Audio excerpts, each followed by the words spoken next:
Hola, el día de hoy vamos a hablar del método de integración de Runge-Kutta de cuarto orden. Este es un método numérico que podemos utilizar para resolver ecuaciones diferenciales que tienen la siguiente forma. Tenemos la primera derivada de y con respecto a x y esta está igualada a una función. Además tenemos condiciones iniciales para cuando x es igual a 0, conocemos cuál es su posición en y. Eh, Vamos primero a dar una interpretación de a qué nos referimos cuando tenemos la derivada de y con respecto a x igualada a una función. Esto es algo similar a que tuviéramos las coordenadas en un plano cartesiano de x y y, que las podemos meter en esta función f y nos va a regresar la pendiente en cada uno de los puntos de este plano. Por ejemplo, con una función arbitraria así se podría ver este espacio donde conocemos la pendiente en cada punto del plano, y si nosotros colocamos un punto, es decir, unas condiciones iniciales en este plano, podremos ver cómo cada una de estas flechitas o como el flujo mueve nuestra condición inicial para que siga cierto camino. Entonces, variando las condiciones iniciales, nuestro punto va a trazar diferentes funciones. Tomemos como ejemplo esta función arbitraria que no representa nada en específico, pero vamos a hablar de qué manera funciona el método de Runge-Kutta para resolver este tipo de problemas. Empecemos con el punto que tenemos como condición inicial, que es x0, y0. La manera en la que el método de Runge-Kutta funciona, a diferencia del de Euler, es, además de que vamos a hacer una integración de forma discreta, es decir, que vamos a tomar distintos pasos para saber dónde posicionar nuestro punto. También vamos a tomar en consideración puntos intermedios. Entonces, el método de Runge-Kutta lo que hace es introducir eh, unos términos llamados k. Dependiendo del orden que vayamos a utilizar, va a ser el número de k's que vamos a tener. Y en este caso, K1 es una aproximación de cuál va a ser la pendiente en las coordenadas actuales, x0 y y0, que las podemos saber evaluando directamente nuestra función f. K2 y K3 van a depender de nuestras condiciones iniciales, pero desplazado en la mitad de nuestro paso h en el caso de x0, y en la parte de y va a cambiar un poco, pero ahorita llegamos a eso. Y por último, nuestra K4 va a ser cuando ya demos el paso completo en h. La expresión de cómo se va a ir actualizando nuestro valor de y subíndice n más 1, esa es la siguiente expresión. Finalmente, este es el modelo del método de Runge-Kutta con el que vamos a trabajar. Tenemos la ecuación que presentamos antes, la primera derivada de y con respecto a x, y va a ser igual a una función, nuestras condiciones iniciales, y esta va a ser la rutina de actualización que vamos a estar utilizando. El valor de yn más 1 va a ser igual a yn más un intervalo de crecimiento que va a estar definido por nuestras funciones k1 hasta k4, donde K1 va a depender únicamente del punto inicial donde partimos, xn y yn. K2 va a depender de xn más un medio de h, al igual que K3, y la actualización que van a tener en y va a ser en función de las demás k. Por último, K4 va a tener una actualización en x después de un paso completo, es decir, que le vamos a sumar la h, y va a depender de K3. Si condensamos todos estos valores de K1 en una sola variable que podemos llamar delta, nuestro algoritmo para resolver por el método de Runge-Kutta se simplifica bastante. Por cada x que vamos a tener en el dominio de integración donde queramos evaluar esta función, vamos a calcular nuestra delta, que va a depender de la posición actual en x y en y, es decir, xn y yn, de la función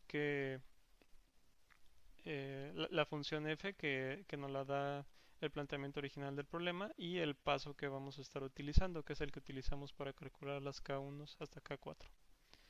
Por último, nuestro valor actualizado de yn más 1 va a ser igual a yn más este factor de delta. Así es como se vería la implementación ya en un lenguaje de programación, en este caso MATLAB. Volvemos a presentar aquí cuál es el planteamiento del problema y cuáles son las definiciones de nuestras K1 hasta K4.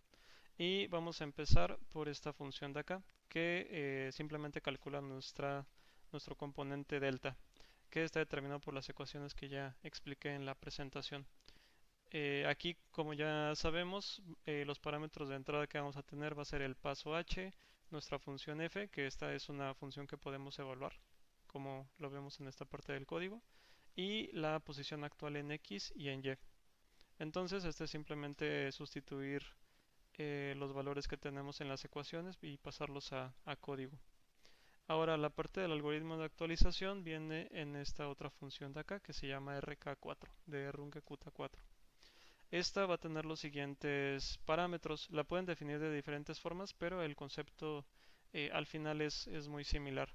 H va a ser nuestro paso, f va a ser la función con la que estamos definiendo nuestra ecuación diferencial, y0 va a ser la condición inicial, cuando x es igual a 0, y esta variable de aquí, dom, es el dominio, es decir, de dónde a dónde va a suceder esta integración. Aquí estoy asumiendo que es un vector donde la primera posición me va a decir dónde inician las x y la segunda posición dónde terminan las x, y va a generar un vector de x que va a tener intervalos de crecimiento definidos por el paso h. También asumimos que donde inicia nuestro dominio es donde inician nuestras condiciones iniciales. Es decir, que este valor de DOM en la primera posición es el valor que obtendríamos en Y0. Iniciamos un vector Y del mismo tamaño de el dominio en X que acabamos de definir. Damos su valor a las condiciones iniciales, es decir, que Y en la posición 1 va a tener el valor de Y0. Y entramos ahora sí al loop de actualización. Empezamos en n igual a 1 y terminamos al final de nuestro arreglo menos 1. Y lo que vamos a hacer es lo que mencionaba anteriormente, que el valor de y en la siguiente posición va a ser igual al valor de y en la posición actual más el valor de actualización en delta que definimos previamente. Aquí hay algunos ejemplos de cómo se puede utilizar este método de integración de Runge-Kutta. Vamos a hacer una comparación con diferentes ecuaciones. Por ejemplo, esta primera es una ecuación de primer orden que es lineal y que podemos resolver por el método de factor integrante. Tenemos el dominio, tenemos la resolución con la que queremos hacer nuestra aproximación numérica y también tenemos la solución analítica. De hecho, este es un problema que está en los ejercicios de ejemplo. Lo que vamos a hacer va a ser definir nuestra función que queremos integrar. Esta es una manera diferente de definir funciones en MATLAB. Después de la arroba y entre paréntesis ponemos los parámetros que queremos usar de entrada para nuestra función. Esta parte de aquí va a ser cómo se va a llamar esa función. Y después del paréntesis incluimos pues sí, la parte numérica de cómo se va a calcular esa función. En este caso es y entre x más 1 más 4x cuadrada más 4x. Hacemos algo similar para poder graficar nuestra solución, que es la ecuación que introduzco en esta parte.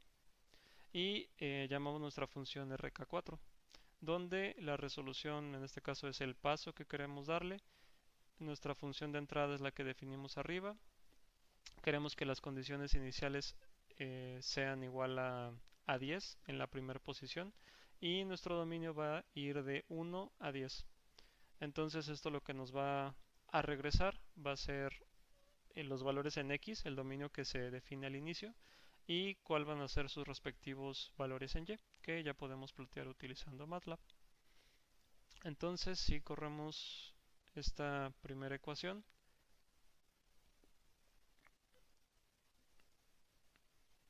vamos a ver que de color azul tenemos nuestra función, la aproximación numérica.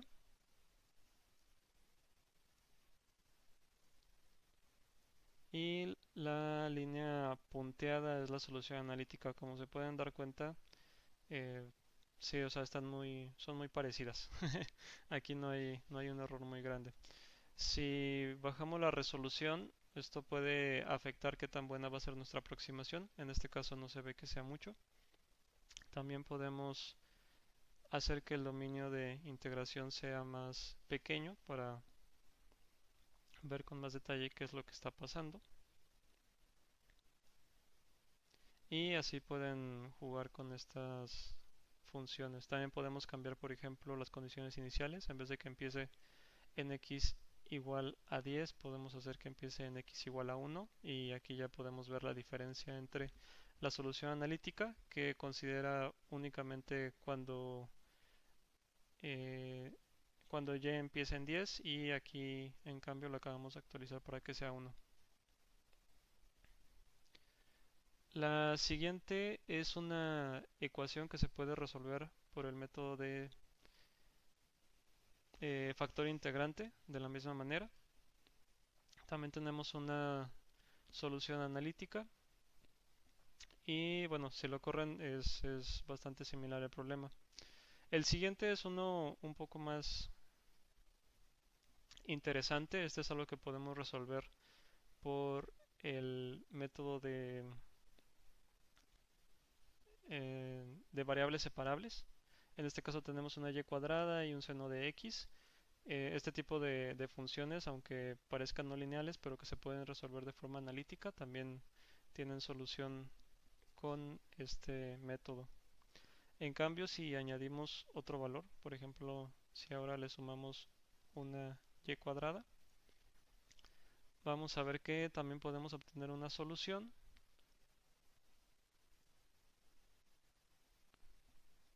y que en este caso es una función que no se podría resolver de forma habitual por métodos analíticos, ya que es no lineal.